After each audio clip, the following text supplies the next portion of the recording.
Hey YouTube, Kyle here from FCP Euro. Welcome to another really quick product review.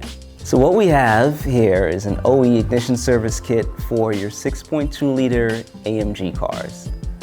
So all your 63 stuff from like 07 to about 2011, or if you have a C63 till about 2014 or 15. And this is something you should be doing just about every 70,000 miles. We've got the OE NGK laser iridium plugs, which is the best plug for a daily driven vehicle.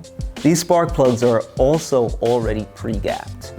So you're basically just taking them out of the box and installing them on the vehicle. Torquing the plugs when you're doing this job is pretty easy.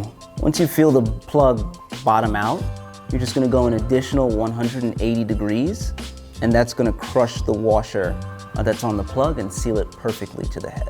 We also have the OE filters from MAN. You're going to need to remove them in order to install the spark plugs, making it the perfect time to refresh your airbox as well.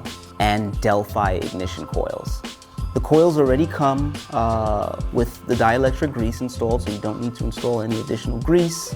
The spark plugs are plated, so no anti-seize needed. And this is one of the simplest DIYs that you can perform on this vehicle in about a half an hour. We also recommend using this service kit if you've had an ignition coil failure. So if you've had one coil fail, it really is the perfect time to go ahead and refresh your entire system. This has been another really quick product review. If you like what you've seen here, please like and subscribe. Thanks for watching.